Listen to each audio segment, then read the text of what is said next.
Assalamualaikum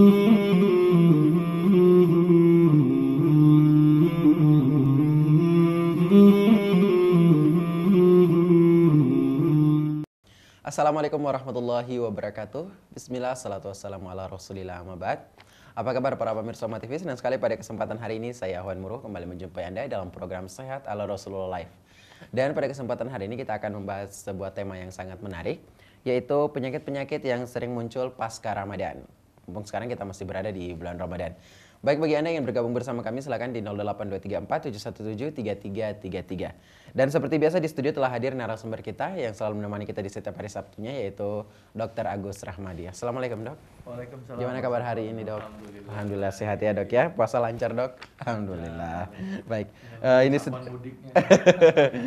kita sudah berada di pekan-pekan 10 terakhir Ramadan ini, Dok ya. Berarti sebentar lagi nih Ramadan akan meninggalkan kita. Baik, Dok, kita bahas dulu ini, Dok, sedikit tentang penyakit kolesterol tadi nih, Dok. Baik, kira-kira kolesterol ini, Dok, kan penyakit yang munculnya tadi pengaruh dari apa? Biasanya dari pengaruh makanan balas dendam tadi ya, Dok ya. Baik, kira-kira ini dampak-dampaknya seperti apa nih, Dok? Baik, jadi gini tadi, saya ulang lagi sedikit bahwa kolesterol itu berasal dari dalam tubuh kita. Kole dan sterol. Kole itu artinya empedu. Pada dasarnya adalah kolesterol itu dibentuk di dalam tubuh kita di bagian empedu gitu ya. Maka itu ketika ditanya apa penyebab penyakit kolesterol, makanan memang memegang peranan, tapi yang paling penting adalah tubuhnya dulu.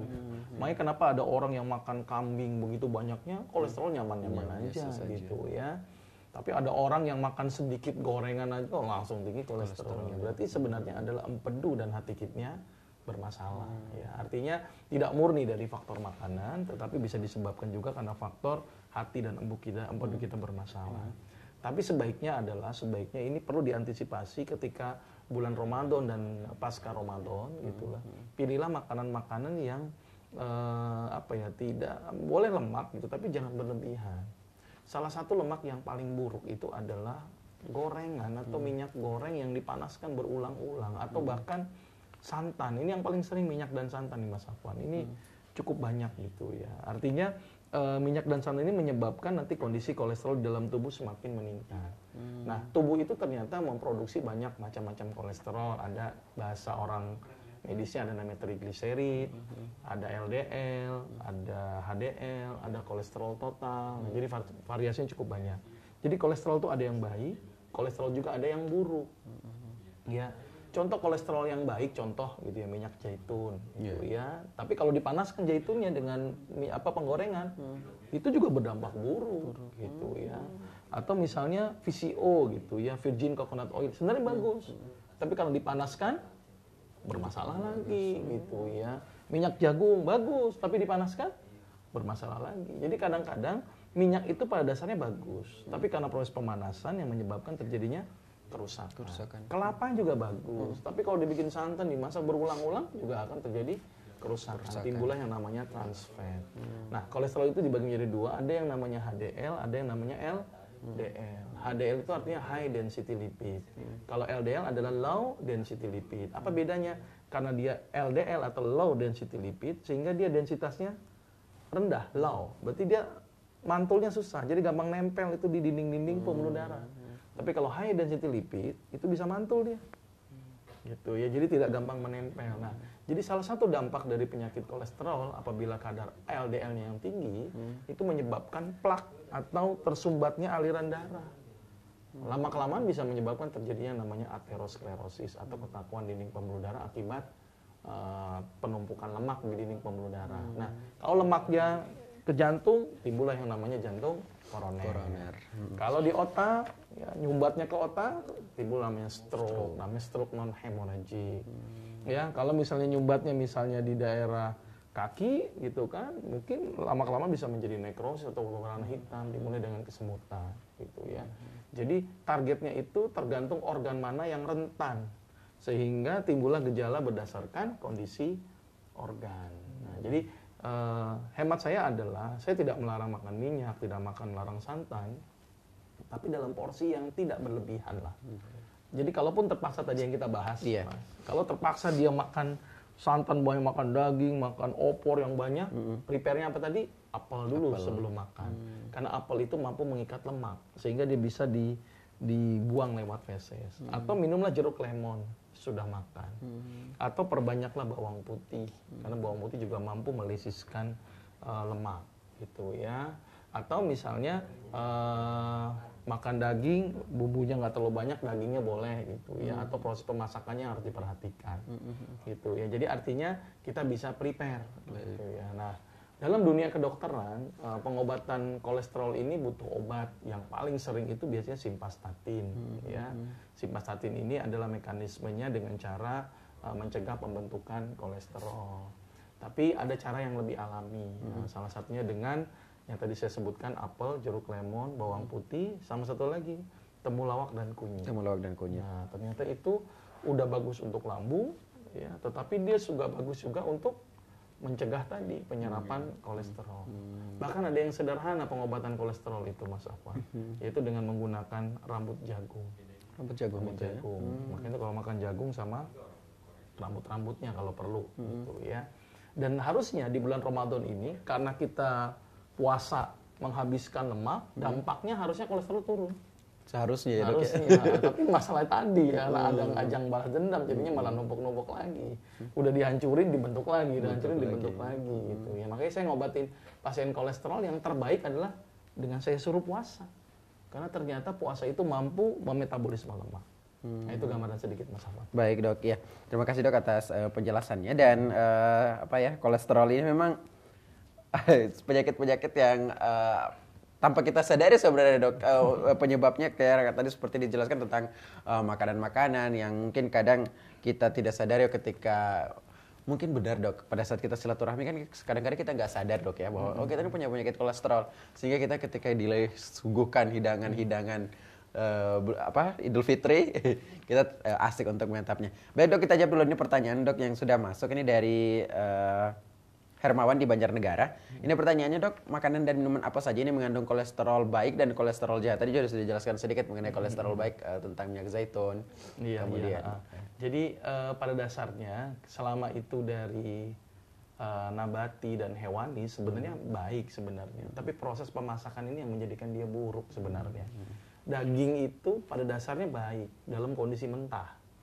Maka itu kan buaya, harimau makan daging nggak ada yang kena stroke dan kolesterol ya karena mentah dia. Baik. Tapi proses pemanasan yang menyebabkan perubahan struktur daripada lemak menjadi buruk. Kayak misalnya lemak pada alpukat, bagus itu tinggi HDL. Tapi kalau diproses dengan pemanasan mungkin jadi rusak. Tadi saya bilang minyak zaitun bagus. Bagus itu minyak zaitun, malah mengandung HDL yang cukup tinggi, bahkan bisa menurunkan kolesterol. Tetapi kalau minyak zaitun dipanaskan, rusak jadinya, jadi trans fat yang bahasa awamnya seperti itu. Nah ini yang menyebabkan proses pemasakan ini menjadi yang harus kita perhatikan. Jangan sampai sesuatu yang baik tapi diolahnya dengan cara yang baik bisa berdampak buruk. Atau sesuatu yang baik tapi dikonsumsi berlebihan itu juga berdampak buruk. Maka itu Islam melarang makan berlebih-lebihan, gitu ya. Jadi aspek halal diperhatikan, aspek thayyib baika buat kita diperhatikan, dan aspek berlebih-lebihan tadi. Gitu. Jadi pada dasarnya makanan itu baik pada dasarnya, tapi konsep tadi proses pemasakannya atau proses berlebihannya. Jadi kira-kira seperti. Jadi contohnya tadi sudah saya sebutkan ya, masalah banyak kandungan LDL, mana yang banyak kandungan HDL-nya. Kira-kira seperti itu Mas Afwan. Baik dok, iya. Kemudian kita jawab dulu pertanyaan dari Mulyono ini di Gandrusari, Trenggalek, Jawa Timur. Hampir setiap selesai berbuka dan selesai sahur sering buang air kecil. Apakah itu penyakit atau hal yang selalu yang biasa-biasa saja dok? Oh itu tidak masalah. Karena masalah, habis makan banyak, minum banyak pasti pengen kencing, tidak apa-apa. Memang begitu kejadiannya. Baik. Baik, itu sudah ada penelpon yang bergabung, kita angkat terlebih dahulu. Assalamualaikum. Assalamualaikum. Waalaikumsalam. Iya, dengan ibu siapa di mana bu? Dari Sunani di Temanggung. Ibu siapa, mohon maaf? Sunani di Temanggung. Ibu Sunali di Temanggung. Silakan pertanyaannya ibu. Iya, tapi ini juga Pak Rewan. Iya, silakan. Ini saya itu kok kalau berdiri terlalu lama itu kok kayak goyang-goyang, terus kalau ini sholat tarawih itu kan imamnya itu bacaannya lama, terus kalau berdiri itu kayak mau apa? Pusing. Jatuh itu, terus kalau rusuk itu juga kayak mau jatuh gitu. Baik. Baik, Iya, baik. terima kasih. Baik, terima kasih. Ya, Assalamualaikum. waalaikumsalam warahmatullahi wabarakatuh. Baik, terima kasih Ibu Sunali dari Temanggung. Ini bagaimana ini, Dok? Pengaruh apa ini, Dok? Baik, jadi orang mutar-mutar itu bisa disebabkan karena gangguan keseimbangan, ya bisa jadi gangguan di telinga, vestibulumnya, atau gangguan di otaknya. Contoh yang paling sederhana, yang sifatnya universal saja, yang paling umum terjadi, itu orang-orang yang hipotensi atau darah rendah. Maka saya menyarankan ibu yang di Temanggung coba cek tensi, karena tipikal darah rendah itu ketika habis duduk berdiri langsung kunang-kunang seperti mau jatuh. Gitu ya. Atau bahkan hipertensi yang tensinya tinggi sekali. Nah, itu juga bisa menyebabkan tiba-tiba langsung jatuh gitu ya. Atau yang sederhana anemia, kurang darah. Ya, itu juga kadang-kadang gampang sekali jatuh. Jadi banyak faktor, Bu. Jadi saran saya diperiksa terlebih dahulu tensinya bagaimana, terus anemia ada atau tidak gitu ya, atau mungkin ada gangguan di telinga. Gitu ya. Atau orang-orang yang terlalu tua. Tua itu juga nggak bisa tuh lama berdiri, itu bisa menyebabkan linglung sedikit gitu ya, karena ada permasalahan. Jadi saran saya diperiksa terlebih dahulu, Bu, karena penyebabnya itu Pengecekan dulu banyak ya. faktor. Baik, Penyebabnya lakukan banyak pengecekan. faktor. Baik, begitu jawabannya untuk Ibu Sunali dari Temanggung tadi. Kita angkat telepon selanjutnya. Assalamualaikum. Assalamualaikum. Waalaikumsalam. Ini menyambung ya, tadi betul. Iya, Saya silakan. umurnya 48. 48. Iya, udah periksa anemia nggak ada. Oke. Darahnya tensinya normal. Oh, tensinya normal ya, Bu ya. Tensinya normal, anemia nggak ada. Baik. Tapi kayaknya gangguannya itu di mata, terusnya bagaimana? Oh, Iya, Ibu baik. sudah cek itu, Bu, mata minus atau mata plus nggak, Bu? Plus 2. Oh. Nah, kalau plus Coba deh Ibu cek lagi deh, Bu. Mungkin nambah atau tidak, Bu? ya, tapi ini ya baru kemarin sebelum puasa itu. Oh, sebelum puasa ya. Oke, ini kan harus di pemeriksaan lagi ya, Bu ya. Karena dalam mengobati itu harus tahu dulu diagnosis penyakitnya itu apa gitu ya, Bu ya. Jadi kalau misalnya Ibu kok masih terus muter-muter, saya minta Ibu THT untuk diperiksa lagi telinganya. Jangan-jangan ada gangguan di telinga, Bu. Ini sudah terputus, Ibu. Oh, sudah terputus ya. Mungkin bisa dilihat di gangguan di telinganya gitu ya. Karena itu juga bisa menyebabkan gangguan keseimbangan ya. Atau tadi mata itu bisa jadi mungkin bertambah positifnya bisa jadi, atau mungkin ada gangguan di daerah leher menuju ke kepala ya, misalnya penyempitan aliran darah ke otak, itu juga bisa masalah. Salah satu yang paling sering saya dapetin itu kondisi kasus cervical spasm. Jadi saking tegangnya tuh orang, pembuluh darah itu kejepit oleh otot sehingga aliran darah ke otak bermasalah, timbul jatuh. Orang-orang kelelahan, orang-orang stres, kira-kira seperti itu. Baik. Ya. Gitu ya. Jawabannya Ibu Sunali ya dari Temanggung tadi. Kita angkat penelpon selanjutnya. Assalamualaikum. Ya, dengan Ibu siapa di mana, Bu? Ibu di Palembang. Ibu Neni di Palembang. Ya. Iya, mohon maaf Ibu Neni. Mohon maaf Ibu Neni, bisa volume televisinya dikecilkan terlebih dahulu, Bu. Iya. Ini dok, Iya, silakan, Bu. saya kan punya mata yang bagus. Bukannya dok. Terputus, Bu. Terputus-putus suaranya, Bu. Volume televisinya dikecilkan terlebih dahulu, Bu. Kami mendengarkan dari sini feedback dari televisi Anda. Iya. Ini saya punya kalau aku buka Flag. emas, Oma. Ya, baik. apa kalau apa yang bagus? Apa yang bagus, Dok, untuk konsumsinya? Ya. Baik, penyakit Baik, mah ya, Ibu Neni ya? Iya. Iya, baik. Baik. Itu saja pertanyaannya, Ibu Neni. Iya. Baik, terima kasih Ibu Neni. Iya. Baik, Assalamualaikum. Ya, ini juga sudah keluar dari tema juga ini, Dok. Mengenai penyakit mah. Tapi ini sudah kita bahas Sudah bahasa. berulang-ulang. Bisa mungkin dijelaskan sedikit saja, Dok? Sedikit gini, Bu. Kalau penyakit mah, ikutilah cara makan Rasul ya. Salah satunya adalah makannya itu jangan berlebihan ya. Jadi cukup menegakkan tulang punggung. Atau sepertiga makanan, sepertiga minuman, sepertiga oksigen ya. Makannya berhenti sebelum kenyang. Makan kalau bisa sebelum merasa lapar banget, makan. Itu yang pertama. Yang kedua, ngikutin Rasul, makan jangan terburu-buru, punya yang pelan. Gitu ya, habis makan jilat tangan, makanya itu makannya pakai tangan, kalau ngikutin Rasul. Terus kemudian makan ngangkat kaki sedikit lah, ditinggikan, supaya tertahan supaya tidak terjadi overdistensi lambung dan mencegah kita makan berlebihan. Terus kemudian cara alaminya dengan menggunakan parutan temulawak dan kunyit. Gitu ya. Diminum pagi dan sore, direbus, diparut, diperes, direbus. Rutinkan ini selama 4 bulan. Ya, mudah-mudahan ada perubahan insya Allah gitu ya. Dan penyakit mah ini penyakit yang memang sering terjadi di bulan Ramadan. Iya. Jadi ini sudah kita bahas pada pertemuan sebelumnya. Jadi mudah-mudahan ibu yang di mana tadi nih di Palembang ya. bisa terus mengikuti ini acara Sehat ala Rasulullah karena materi ini terus bersambung gitu ya. Kira-kira seperti itu. Mudah-mudahan bermanfaat buat ibu. Ya, baik, terima kasih Dok atas jawabannya. Sudah ada penelpon yang bergabung. Assalamualaikum. Assalamualaikum. Waalaikumsalam. Iya, dengan Ibu siapa di mana, Bu? Ini Ibu Rawi di Aceh, Pak. Ibu Rawi di Aceh. Silakan pertanyaannya Ibu Rawi. Sakit. Silakan Ibu Rawi. Ini suami saya kan telapak kakinya sakit, dokter. Iya. Telapak kaki sebelah kanan. Habis itu dari pangkal paha kaki sebelah kiri sakit sampai ke bawah juga, dokter. Apa itu, dokter?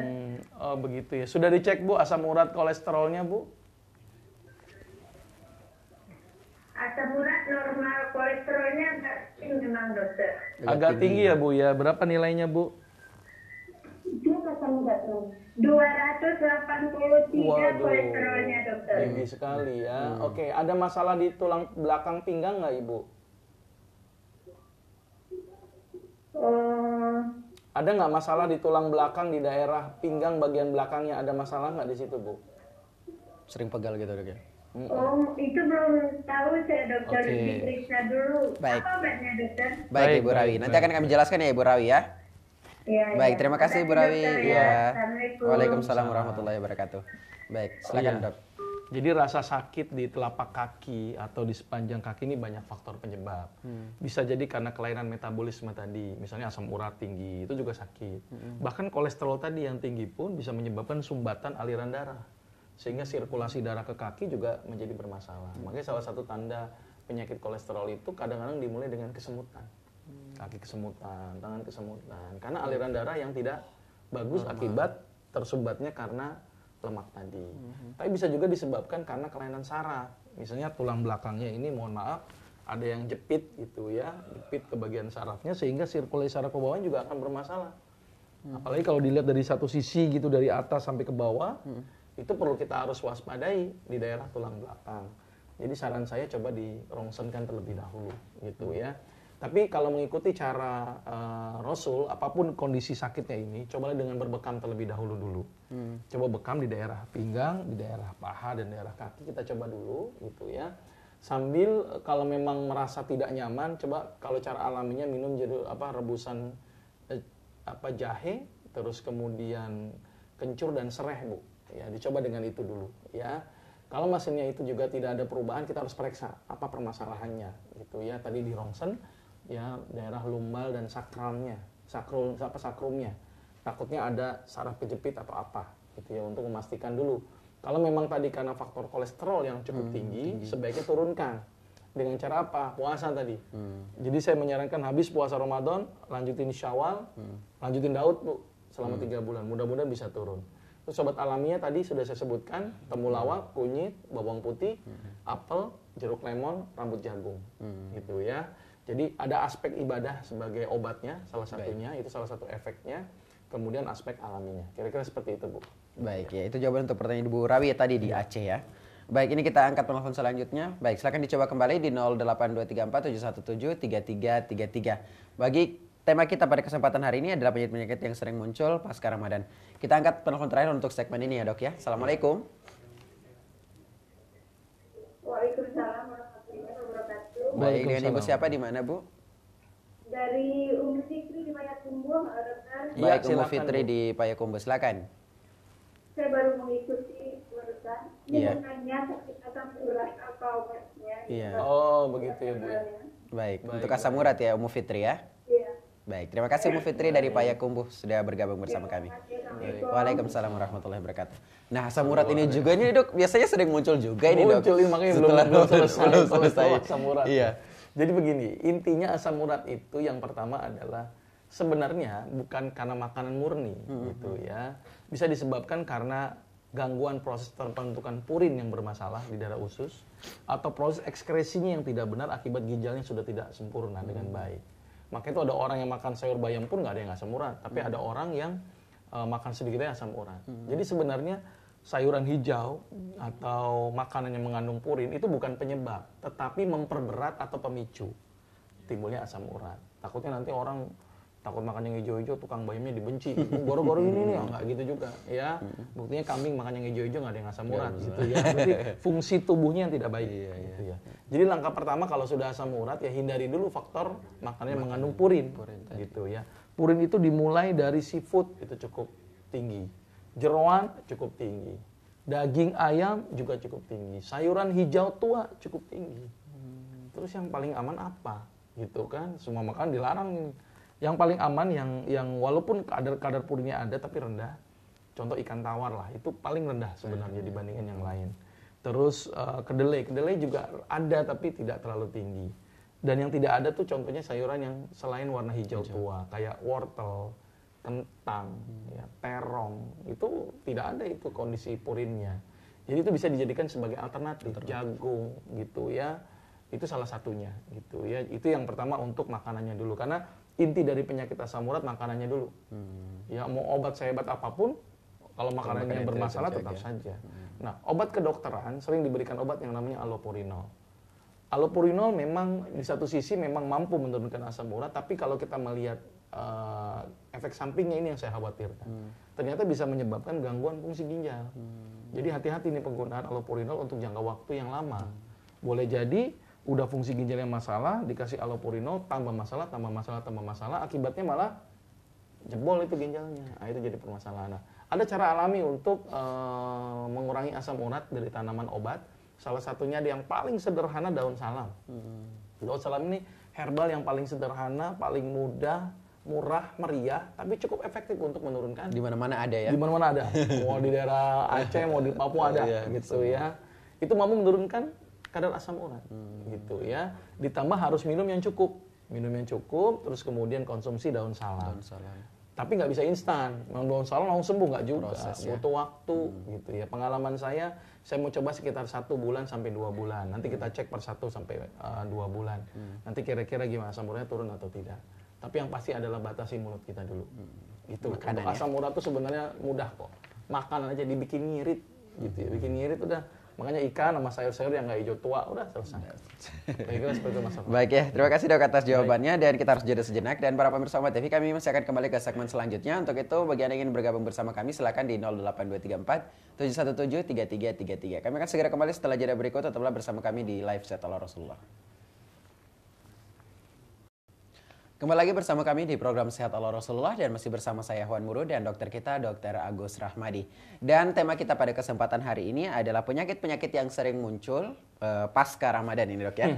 Baik, tadi sudah dijelaskan sedikit tentang kolesterol dan juga tentang diabetes. Kita angkat penelpon selanjutnya, sudah ada yang bergabung Dok. Assalamualaikum. Halo, Assalamualaikum. Waalaikumsalam warahmatullahi wabarakatuh. Dan Bapak siapa di mana Pak? Assalamualaikum. Waalaikumsalam warahmatullahi wabarakatuh. Dan Bapak siapa di mana, Pak? Dari siapa? Dari Mohon maaf. Halo. Iya, dengan siapa di mana, Bu?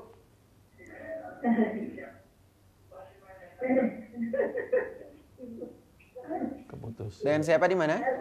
Dari Cingko. Dari Cingko.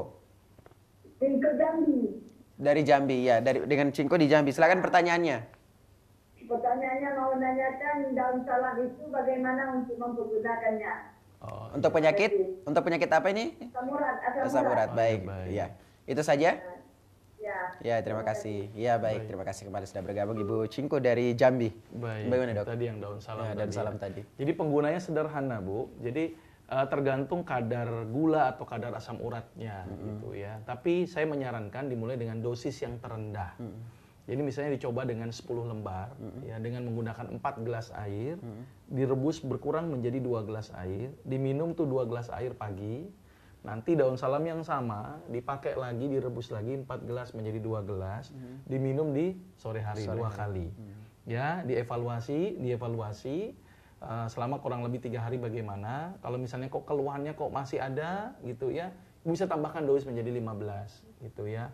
Atau ditambahkan lagi sampai 20 lembar. Kemudian nanti kita lihat setelah 1 bulan penggunaan daun salam. Perlu diingatkan bahwa daun salam selain menghilangkan asam urat, tapi daun salam bisa menurunkan kadar gula darah dan bisa menurunkan tensi.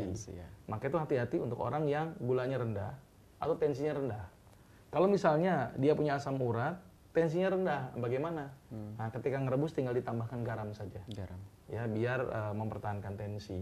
Terus bagaimana kalau dengan gulanya rendah? Tinggal ditambahkan madu ketika minumnya. Jadi seperti itu. Jadi kalau bagi orang yang sudah punya hipertensi atau gula ya kebenaran efeknya bersamaan. Kira-kira seperti itu. Baik dok ya, terima kasih atas jawabannya dok ya. Itu tadi jawaban untuk pertanyaan Ibu Cingko di Jambi. Kita angkat telepon selanjutnya. Assalamualaikum. Assalamualaikum. Waalaikumsalam. Iya, dengan Ibu siapa di mana Ibu? Iya, Ibu Hardi di Makassar. Ibu Harni di Makassar. Silakan pertanyaannya Ibu Harni. Iya, saya punya suami penyakit ambeien dok. Oh iya. Baik. Iya. Maksudnya saya mau tanya bilang obatnya apa itu karena suami saya itu sering kodok tapi belum sembuh-sembuh begitu. Baik Ibu Harni. Itu saja Ibu pertanyaannya? Iya. Baik, terima kasih Ibu Harni atas pertanyaannya. Nanti akan langsung dijawab oleh Dokter Agus ya. Dan saya masih ada pertanyaan bukan soalnya yang tadi penyakit mah saya tidak nonton tadi sudah lewat maksudnya apa itu obatnya dong? Iya, penyakit mah ya. Baik Ibu Harni, akan langsung dijawab oleh Dokter Agus. Terima kasih Ibu Harni. Waalaikumsalam warahmatullahi wabarakatuh. Ya, langsung dijawab dari dok, ambeien dok. Iya, jadi ambeien itu sebenarnya penyakit yang disebabkan karena pembuluh darah yang melebar berkelok-kelok. Bahasa awamnya apa varises tapi di daerah anus lah. Disebabkan karena permasalahan di daerah perut. Misalnya orang-orang yang susah buang air besar. Maka itu langkah pertama, lancarkan dulu buang air besarnya. Ya, dengan memperbanyak serat, memperbanyak minum dan konsumsi pepaya salah satunya. Itu bisa juga disebabkan karena aktivitas otot berlebihan. Misalnya ibu-ibu yang mau melahirkan ngendurnya luar biasa, itu karena suka timbul ambeien. Atau orang-orang yang banyak sit up. Nah, maka itu sebaiknya hindari penggunaan otot perut berlebihan gitu ya, pada orang yang menderita penyakit ambeien. Ya, itu yang pertama. Terus kemudian tadi lancarkan buang air besar dengan memperbanyak serat, kemudian konsumsi air putih yang cukup. Kalau dari sisi tumbuhannya adalah dengan menggunakan daun ungu. Daun ungu kombinasi dengan lidah buaya, Bu. Ini salah satunya yang sudah dibuktikan secara uji praklinis dan bahkan uji klinis gitu ya. Ternyata sangat bagus tuh.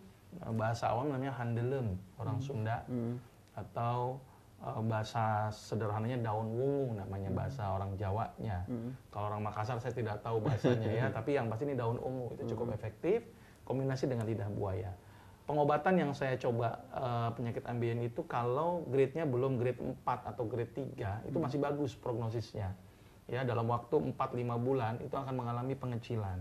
Tapi kalau sudah grade-nya grade 4 dan itu berdarah terus-menerus, maka indikasi operasi.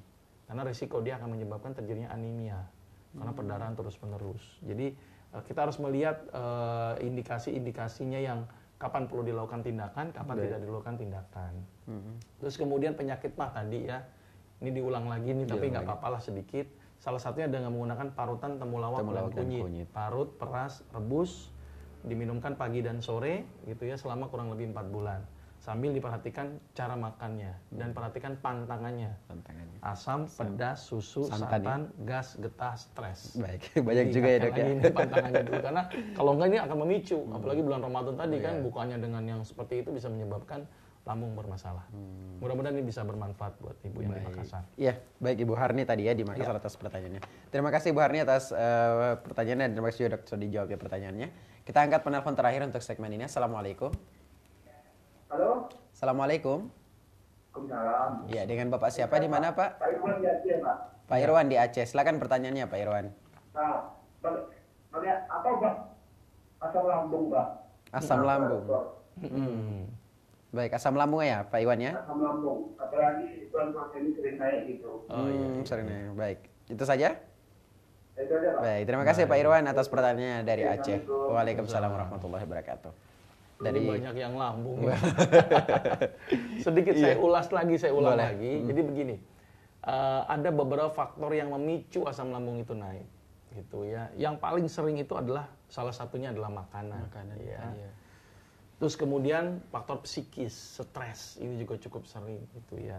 Nah, makanan yang pasti adalah tadi asam. Asam itu, tapi ada beberapa kasus seperti jeruk lemon yang asamnya itu ternyata setelah dicek pH basah itu malah bisa menjadi obat, gitu ya, untuk sebagai antasid alami. Tapi ada sebagian orang yang tidak kuat dengan asamnya si jeruk lemon, silakan dicoba. Tapi kalau asam-asam selain ini perlu diwaspadai. Pedas itu tolong diperhatikan, ya. Apalagi orang-orang yang senang pedas nih, waduh, itu kadang-kadang memicu sekali. Karena orang yang lambung itu kan luka, gitu ya. Dengan rangsangan sedikit pasti akan bermasalah. Terus kemudian susu dan santan. Susu karena bisa merangsang pengeluaran pepsin. Ya pepsin, pepsinogen, HCl keluar, timbul gas, asam lambung naik, gitu ya. Jadi perlu diperhatikan. Santan itu juga. Makanan bergetah. Contoh bergetah itu contohnya pisang. Pisang Ambon itu juga luar biasa, nangka, duren, duku, rambutan, mangga. Makanya pada orang-orang yang gastritis sebaiknya paling aman makan pepaya sama melon saja sudah cukup. Ya. Terus kemudian bergas, kol, ubi, toge, minuman soda, tape uli. Nah, ini bermasalah juga. Gitu ya. Terus kemudian yang terakhir adalah stres tadi. Stres. Ya. Pengobatannya tadi lambung yang luka ini harus ditutup dengan menggunakan parutan temulawak dan kunyit. tadi ya. Banyak obat-obat medis diberikan antasid. Antasid itu ketika berlebihan pun juga harus waspada karena kandungan magnesium dan aluminiumnya. Terus ada lagi obat simetidin atau ya itu yang harus diwaspadai karena itu juga salah satu efek sampingnya adalah hirsutisme dan ginekomasti. Ya, jadi kita coba dengan cara yang aman dulu dengan menggunakan parutan temulawak dan kunyit dulu. Ya, parut, 1 rimpang temulawak, 1 rimpang kunyit, parut, kemudian peras, kemudian direbus, mendidih sebentar jangan lama-lama. Setelah hangat tambahkan madu, ya, diminumkan pagi dan sore selama 4 bulan. Ya, karena pengalaman saya dengan 4 bulan hasilnya lebih bagus gitu ya. Kalau memang cara alami ini tidak bisa, maka bolehlah kita menggunakan cara-cara yang konvensional gitu ya. Jadi konvensional sebagai alternatif terakhir. Kira-kira seperti itu gambarannya. Ya, mudah-mudahan bisa bermanfaat. Baik, terima kasih Dok jawabannya atas pertanyaan dari Pak Irwan tadi ya di Aceh. Baik Dok, ini ada pertanyaan via SMS, kita jawab dulu. Ini dari Gayatri di Pekanbaru. Ini dokter, bisakah kolesterol tadi hilang dengan senam? Intinya adalah lemak itu bisa dipecah. Ada beberapa penelitian efektivitas pemecahan itu bisa dilakukan dengan olahraga, betul. Ya, cuman jenis olahraganya apa? Ya, olahraga main catur nggak bisa, gitu ya. Tapi harus menghasilkan keringat. Ya, intinya metabolisme harus dipacu. Ya, bisa senam boleh, tapi senamnya apa dulu? Kan ada juga senam jempol, itu nggak bisa, gitu ya. Harus berkeringat intinya begitu. Ya, terus kemudian puasa ini bisa memecah cadangan lemak. Nah, maka itu 2 aktivitas ini dilakukan. Ya, karena ini memang cara kerjanya berbeda-beda. Ya, kalau olahraga dengan memacu metabolisme, kalau misalnya puasa dengan cara menggunakan sumber alternatif energi ketika dia sedang lapar. Jadi mekanismenya agak berbeda. Tapi kombinasi dua ini cukup efektif, gitu ya. Jadi bisa. Tapi senamnya ini apa? Dilakukan berapa kali? Oh, senamnya sebulan sekali nggak bisa. Gitu ya. Jadi harus ada waktu rutin, ya. gitu ya. Terus merangsang metabolisme tubuh atau minimal terjadi kenaikan nadi sebanyak 20%. Misalnya seperti itu. Jadi tidak ada masalah ya olahraga di bulan puasa ya Dok ya? Silakan aja. Asal jangan yang berat-berat. Iya, Misalnya baik. olahraga pagi-pagi main bola. Wah, itu habis-habisan itu hausnya kan. Olahraga yang ringan lah. Senam saya rekomendasikan. Masih rekomendasi ya, baik. Ya, terima kasih Dok. Ini kita jawab lagi pertanyaan dari Umu Muhammad dari Raha, Sulawesi Tenggara. Iya. Ini Dok, penyebab jari-jari tangan menjadi kram seperti kaku untuk digerakkan dan bagaimana cara penyembuhannya Dok? Nah, kram itu tadi banyak faktor. Iya, banyak faktor juga ya, Dok, ya. Artinya bisa juga dari kolesterol, bisa. Bisa juga dari asam urat, ya. Kadang-kadang bisa jadi gula darah. Atau mohon maaf ada sumbatan akibat ketegangan otot di tangan-tangan ini misalnya, ini juga kadang-kadang bikin kaku. Atau sumbatan di kaki. Jadi pastikan dulu faktor penyebabnya apa. Jadi gini, dokter dalam memberikan obat itu harus jelas diagnostiknya terlebih dahulu. Karena banyak sekali, nggak bisa, dokter saya sakit kebas-kebas ini, cuma dikasih obat simptom saja, itu tidak efektif. Harus dicari penyebabnya terlebih dahulu. Ya, kayak misalnya kayak saya selalu mencontohkan pusing misalnya. Pusing kan bisa darah tinggi, bisa darah rendah, bisa kurang darah, tadi atau kurang duit. Kemarin saya contohkan begitu. Iya betul. Nah, solusinya bukan pusingnya sebenarnya, tapi apa yang menyebabkan dia pusing. Itu harus kita obati. Sama dengan kebas tadi. Kebas ini sebenarnya salah satu mekanisme, bisa jadi karena gangguan sarafnya, bisa jadi karena sirkulasi darahnya. Saran saya coba cek gula, kolesterol, asam urat, inilah, gitu ya. Terus juga diperhatikan olahraga atau tidak, karena bisa jadi sirkulasi darah yang tidak bagus juga bisa menyebabkan gangguan sirkulasi darah yang tidak bagus juga. Kira-kira seperti itu gambarannya. Baik, ya terima kasih dok atas jawabannya. Iya. Ini kita ambil pertanyaan satu lagi nih dok. Ini dari Adi dari Trenggalek, Jawa Timur. Assalamualaikum dok, kenapa kaki kalau misalnya untuk lari-lari ini biasa saja tidak ada masalah, tapi ketika dipakai untuk jalan ini terasa semutan dok. Tapi kalau pas saat lari nggak ada masalah dok. Nah, itu bingung sih. Ada juga dok ya. Harus sama-sama bergerak ya. Iya. Saya tidak tahu secara pasti, artinya kenapa kok bisa lari tidak masalah. Mungkin karena lari cepat kali jadi nggak ngerasa gitu, karena jalan lambat jadi mungkin berasa gitu ya. Intinya adalah bisa jadi karena aliran darah, bisa jadi karena saraf, atau bisa jadi karena otot. Pengecekan dulu Ya, mungkin ya dok ya. pengecekan ini cukup penting sebenarnya ya. Makanya pentingnya pemeriksaan laboratorium atau pemeriksaan fisik. Tapi coba dengan cara yang gini dulu deh, kita berpikir karena sarafnya misalnya, perbanyaklah makan brokoli, karena tinggi B1, B6, dan B12. Kalau misalnya karena aliran darahnya, coba kurangi kolesterol, kurangi gula, kurangi makan yang mengandung purin, coba begitu. Atau karena ototnya, coba dipijat, gitu ya. Jadi banyak faktor. Atau karena tulangnya, ya mungkin tulang keropos, jemur yang banyak, gitu. Jadi banyak faktor yang menyebabkan kondisi sakit di kaki. Maka itu ketika kita mendiagnosis, ini berhubungan dengan pengobatan. Ya kalau kolesterol ya dikasih anti kolesterol. Ya kalau karena otot pijat aja, misalnya seperti itu. Atau dikasih obat-obat yang bersifat muscle relaksan. Kalau alamiah apa dok? Muscle relaksan, cabai.